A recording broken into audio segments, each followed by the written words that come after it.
Sup? Dope.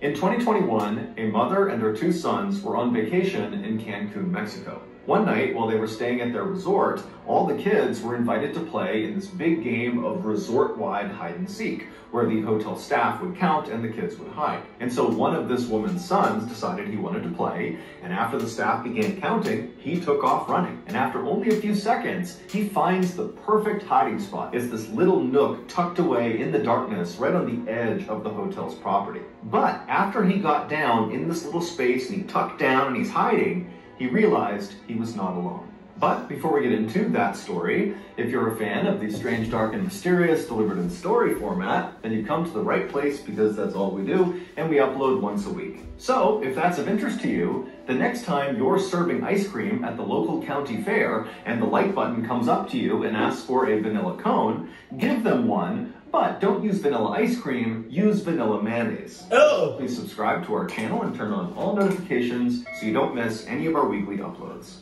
Okay, let's get into today's story.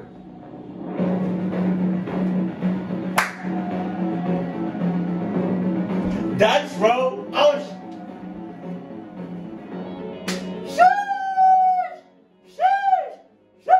On or around June 10th, 2021, Jennifer Buell and her 2 sons, 12-year-old Charlie and 7-year-old Johnny. girl, you ugly as shit. Your children ugly as shit. I'm sorry. I'm joking. I'm joking. Touchdown at Cancun International Airport in Cancun, Mexico. The family, who lived in Philadelphia, Pennsylvania, was there for a nice long vacation during the kids' summer break, which started just a few weeks earlier. After getting off the plane and getting their luggage, the Buell family made their way out of the airport and they hopped on a shuttle that brought them to their resort. They were staying at Club Med Cancun, which is a very popular all-inclusive family resort that's located right at the tip of the Riviera Maya. And the Riviera Maya is just stunningly beautiful. It's this stretch on the western side of the Yucatan Peninsula in Mexico that's basically all white sand beaches and beautiful clear turquoise water. But Club Med Cancun's fabulous location was not the only reason why families loved going there so much. Club Med, the huge hotel company behind this particular resort, is known for their gentil organisateurs. They call them GOs for short. And basically, these are staff members employed by Club Med at all of their locations everywhere in the world, whose sole job is to make sure the guests staying at their hotels have a truly unforgettable experience. And so these really friendly GOs are always walking around these hotels and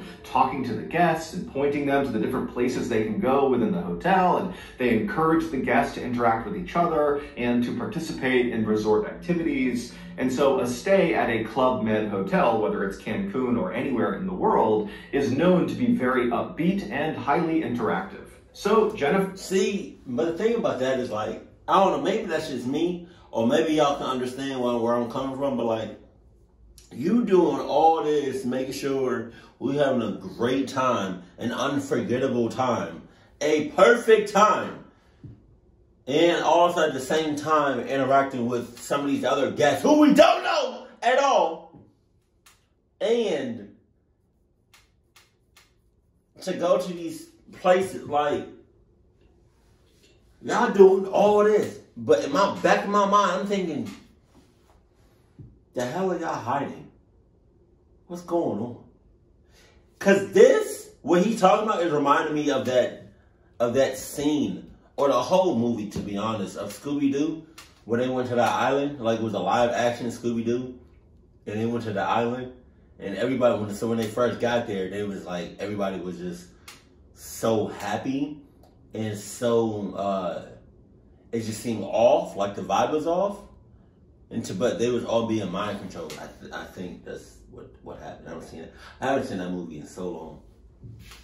and her two sons, they get off the shuttle at Club Med Cancun, they go inside, they get checked in, they make their way to their room, they drop their bags, and then they head out to explore the hotel. And pretty much right away, there were GOs all over the place coming up to welcome them to the hotel and pointing them to the best restaurants, the best places to go swimming, and what activities were coming up that night, and what to look forward to that week. And right away, what stood out to the Buell family, specifically Charlie and Johnny, was the Kids Club / Teens Club. Basically, the GOs organized really fun games and activities just for the kids, depending on what age they were. And so this was really appealing to Charlie and Johnny to go play with other kids. And it was appealing to Jennifer because this would mean she could go off and actually relax because she would have childcare. So, starting that first night and over the next week they were in Cancun, Jennifer made sure they always were around the resort so that the boys could just take off and go hang out with this Kids Club, Teen Club whenever they wanted. And so the routine that the Buell family adopted over the course of their vacation was they would get up early, they would go to the white sand beaches right outside of their resort,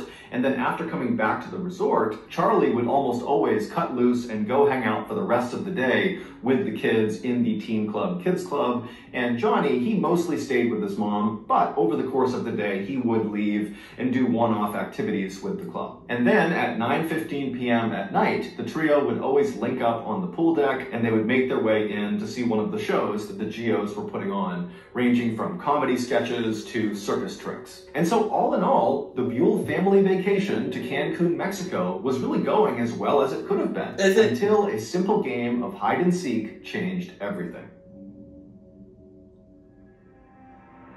Come on with the ad. Come on, ad. Come on. Today's video is sponsored by Rocket Money, formerly Truebill. When you become an adult, two things always happen. Number one, you immediately develop flu-like symptoms and they never really go away. And two, you sign up at the 400,000 yen annual subscription level to swearatatawalrus.com, the beloved company that allows people to scream obscenities right at walruses' stupid faces, either in person or on a Zoom call. And while, of course, really giving it to a walrus is totally exhilarating, it is a fleeting pleasure. After all, studies have shown the average adult only cusses out 2.3 walrus before moving on to swearing at other animals like the ancient Egyptian Sphinx or various sea serpents. But the problem is, when we all inevitably fall out of love with swearatatawalrus.com, we often, me included, forget to cancel our costly subscription. And this is why I signed up for Rocket Money. Rocket Money is the all-in-one finance platform that helps you save more and spend less. They do this in a variety of ways, including renegotiating your bills, from your internet service bills to your cable and phone bills. Rocket Money will alert you of important changes that impact your credit score, and they will give you insights to improve it. And most importantly, Rocket Money will scan the internet for all those random subscriptions you've forgotten about, like swearatatawalrus.com, and they will cancel them for you. So, if you like berating walruses and not losing money, then Rocket Money is for you. To save more and spend less, join the 3.4 million members using Rocket Money. And I got the hookup. Go to rocketmoney.com/MrBallin or click the link in the description below. That's rocketmoney.com/MrBallin to get started for free. Okay, back to the story.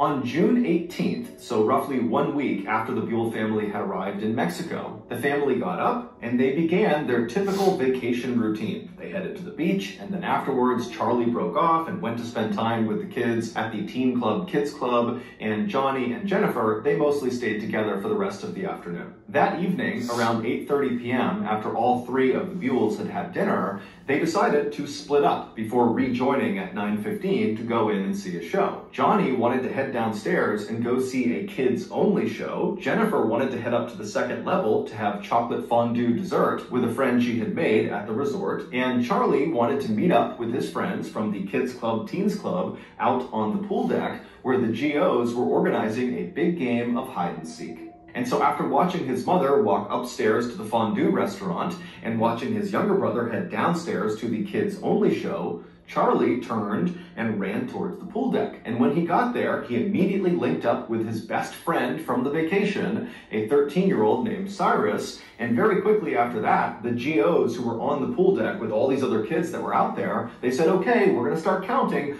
You guys all hide. And so the GOs, they walked to the side of this big pool deck, they covered their eyes, they began counting, and all the kids, Charlie and Cyrus included, scattered to find the best hiding spot. And right away, as Charlie and Cyrus are looking for places to hide, they're seeing the other kids are taking up all the best hiding spots. And so for a second, they're panicking. They're not going to have a good spot. Then both of the boys looked over to the side of the pool deck, and they realized there is a perfect hiding spot that nobody's taken. Around the outside of this huge open-air pool deck was a metal fence. It was only a couple of feet tall, and it was made up of metal bars. You could see right through it. It was basically in place just to denote the edges of the resort property. And on one length of this perimeter fence, the south side of this fence, there was a gate built into this fence. And this gate was almost always closed and locked. The only time it was opened was when a GO or another hotel staff member would open it to lead guests out of the resort property to go off and do some excursion. But for some reason, on the night of June 18th, this fence was wide open. On the other side of this fence was just a small rectangular platform that jutted out about 10 feet from the pool deck, same level as the pool deck. And if you were standing on this platform with your back to the pool deck, on your left side would be a very small flight of stairs, just a couple of steps going down. And so Charlie and Cyrus, they look over and they see this gate is open, and they know there are those stairs kind of tucked down below the platform, and they're thinking, if we crouch down on those steps, no one will see us from the pool deck. We'll be obscured from view. And so Charlie and Cyrus, they run over to the open gate, they go through, they walk down a couple of steps, and they kind of tuck themselves down so they can barely look up and over onto the pool deck to see if anyone's coming, but they can tell there's no way anyone is going to see them unless they literally walk through the gate and are looking down the steps at them. And so Charlie and Cyrus, they're giggling with excitement because they know they have found the perfect hiding spot. And they're listening as the GOs are calling out, okay, ready or not, here we come. And after a couple of minutes, they're hearing the sound of the GOs finding all the other kids all over the pool deck. You know, there were some really good hiding spots, but eventually all the kids are found except for Charlie and Cyrus. And so Charlie and Cyrus, they start looking at each other and they're really excited about this, but they know no one's gonna find them. But right before Cyrus and Charlie stood up and revealed themselves, Cyrus happened to notice there was a hose, like a garden hose, that was draped down the steps that they were on, and for some reason, the water was turned on. And so Cyrus grabbed the hose, and as he stood up, turning away from Charlie, he began spraying the water onto the pool deck, onto the GOs and all the kids who didn't know where they were. And so everybody on the pool deck is suddenly laughing and running away from the water. It's totally chaos, and Cyrus thinks it's hysterical. He's still just spraying everybody down. And then at some point, Cyrus stops and turns to see what Charlie's reaction is to this absolute bedlam that he's created on the pool deck. But when Cyrus turns around, Charlie's not there. What? Meanwhile, two other hotel guests who had nothing to do with this game of hide and seek, it was a mother and her adult son, they were having a meal up in the second floor restaurant that overlooked the pool deck.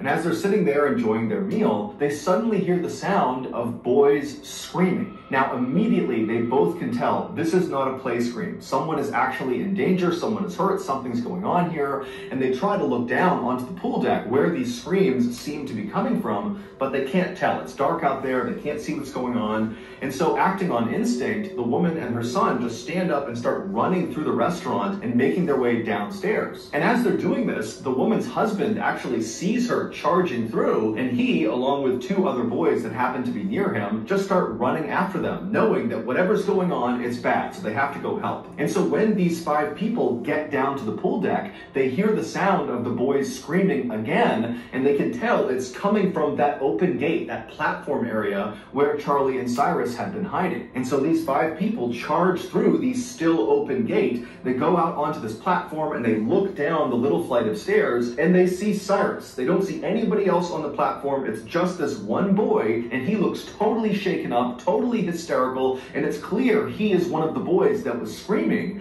And then before they could even ask him what was going on, they hear a sound coming from somewhere below the steps, and they all turn, and literally out of the darkness, Charlie just suddenly emerges, and he looks up at the adults and just says in a very calm voice, "Save me, save me." What? This normally completely off-limits, fenced-off platform that jutted out past the pool deck where the boys were hiding, that was actually a dock that sat over a swampy lagoon, and underneath that dock was a nest of crocodiles. Oh, God! Cyrus and Charlie were on that lower step. The crocodiles had noticed them, and when Cyrus had stood up and begun spraying the water onto the pool deck, one of those crocodiles, a 13-foot monster, had come out of the water, turned around, and literally leapt up onto those steps, bit Charlie by the leg, and pulled him into the water. The screams that woman and her son had heard while they were in that restaurant were Cyrus's and Charlie's, because initially when Charlie was pulled into the water, he didn't go directly under. And so Cyrus had managed to grab onto Charlie's arms, and he was trying to pull Charlie out of the crocodile's mouth, and the two of them were screaming for help. But by the time that woman and the other 4 people got down to the platform, Cyrus lost his grip on Charlie, and the croc and Charlie went under the water. Oh my so God. Those 5 people were standing there when the crocodile and Charlie just came back out of the water. And that's when Charlie was saying, "Save me, save me." He was in the crocodile's mouth. And when these 5 people saw Charlie and understood what was going on, without any hesitation,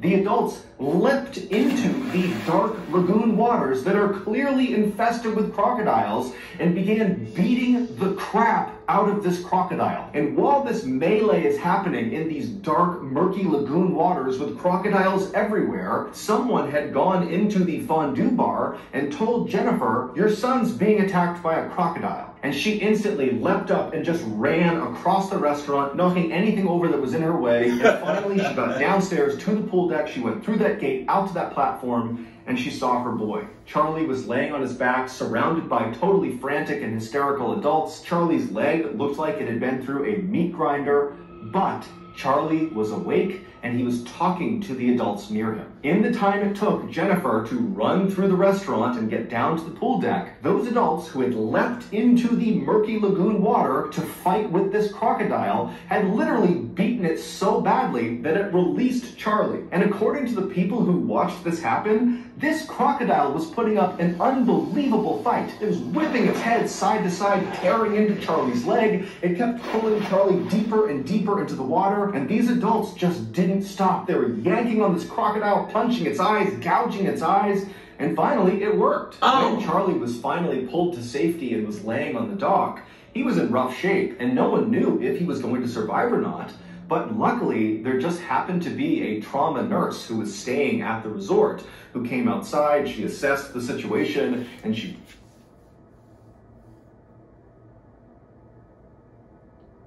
just so happened to be at the. That's convenient. She in cahoots. I don't know if I feel bad for the crocodile. Is that wrong? I mean, granted, I'm glad that the boy was saved, and he didn't die. But I'm just saying, like, shit. charge, she stopped the bleeding in his leg, and she stayed with him and kept him calm until paramedics finally arrived. Charlie would be rushed to the hospital, where he would immediately undergo several surgeries that would save his life. Also, surgeons were able to miraculously save his leg. Initially, it seemed like he might have to have it amputated. As for Club Med, their response to this incident was enormous. Not only did they pay for all of Charlie's medical bills, but they also invested a lot of money into securing not only that fence and gate that led to the dock where he was attacked, but also just generally speaking around the resort to make sure there were no more attacks. Today, Charlie is back in Philadelphia, Pennsylvania with his family, and considering the horrible trauma— Wait a minute, though. Wait, is that the same picture that he used earlier, just like cut off? Wait a minute, though. Hold on. Cause why was there just a pool of alligators just at the like at the resort? Like what? Did I miss that? Or what? He went through, he's remarkably well adjusted. In fact, in the Halloween that followed this attack, Charlie dressed up as a crocodile. So that's gonna do it. Maybe like, did I miss it? Or did he say it in the video? Why was there a pool of why was it just so many alligators in one spot? That was a low sus. That was a low, you know what I mean? Like, maybe I just have to watch that part again, but like, that sucks. That somebody, somebody was in cahoots. I didn't like that. And then plus, you saying hide and go seek. Obviously, somebody is going to do something really clucked up or got no business going or have gone somewhere and don't got no business going. It's hide and seek. When I used to play hide and seek as a kid, I definitely used to go in places I had no business going. But then again, I did it in the comfort of either my house or somebody else's house. You know what I mean? I definitely don't go out in no woods. I didn't go nowhere where I didn't, wasn't comfortable at. So, thank God that boy survived, but I cannot. A part of me feels kind of bad for the alligator, Jesus, I mean, they didn't, like, the way Mr. Baldwin described the beating of it, of the alligator, it was like, they didn't have to beat him that bad. Jesus. They probably beat that alligator to, like, an inch of his life or something. Jesus, man. But, that's crazy. Keep him cool. Ooh. Sorry. Hold on. Ooh, okay. Keep it cool, keep it classy, and I love you. Stay happy, my fan.